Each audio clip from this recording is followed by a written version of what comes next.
बेर का वन था, इसलिए तो बद्रीनाथ कहते हैं, बद्री कहते हैं बेर को। बेर को बड़ा पवित्र फल माना जाता है, इसलिए शंकर जी को भी प्रिय है और नारायण को भी प्रिय है बेर का फल।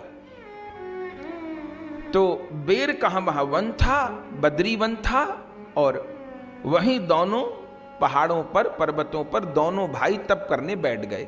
एक पे नारायण ऋषि, एक पे नर ऋषि, दोनों ही भगवान का अवतार हैं। एक भाई का तप पूरा हुआ, उसने सहस्त्र कवची को ललकारा, 1000 बरस तप पूरा हुआ, फिर 1000 बरस तक उससे युद्ध किया, फिर उसका एक कवच काटा, कवच काटते ही दोनों में से एक भाई की मृत्यु हो गई, चूंकि उसको वरदान है। अब कवच काटने के बाद में उसकी मृत्यु हो गई। अब दूसरा भाई जो 1000 बरस तक तप कर रहा था वो तैयार हो गया। वो मृत संजीवनी विद्या के द्वारा जो भाई मृतक हो गया उसको जीवित कर दिया, जो जीवित हो गया वो तप करने बैठ गया, जिसका 1000 बरस तप पूरा हो गया था वो लड़ने आ गया। इस तरह बारी बारी तप करके, बारी बारी लड़के उस सहस्त्र कवची के 999 कवच काट दिए। गणित तो समझ में आ गया ना, कैसे काटे।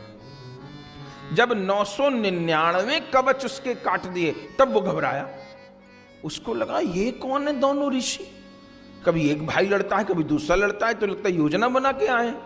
जब एक ही कवच उसका बच गया, उसको लगा तो 999 काट दिए तो 1000वां भी काट देंगे।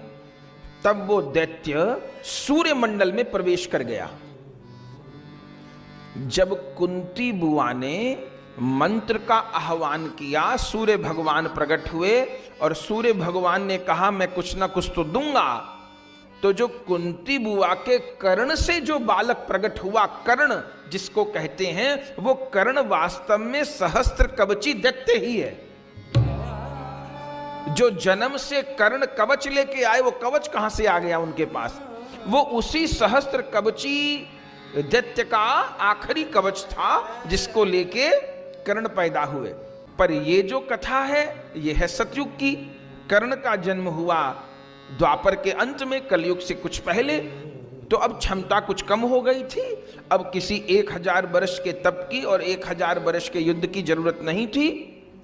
तो वो सहस्त्र कवची तो कर्ण बना, और वो नर नारायण कौन बने, नर भगवान और नारायण भगवान, नारायण ऋषि और नर ऋषि, वे इस बार अर्जुन और श्री कृष्ण बने। अर्जुन भी भगवान का अवतार है बंधुओं, अर्जुन नर ऋषि का अवतार है और श्री कृष्ण तो नारायण है, उसमें तो कोई संशय नहीं। अर्जुन भी नर ऋषि का अवतार है। इस बार नर ऋषि की बारी थी लड़ने की, तो इस बार नर ऋषि रूप अर्जुन ने उस सहस्त्र कवची के आखिरी कवच को पहले तो इंद्र से अलग करवा दिया उस कवच को, और फिर सहस्त्र कवची उस कर्ण का उद्धार किया। तो महाभारत के आरंभ में किनको प्रणाम किया, नारायणं नमस्कृत्य नरं चैव नरोत्तमम्। हम नारायण ऋषि को प्रणाम करते हैं, हम नर ऋषि को प्रणाम करते हैं।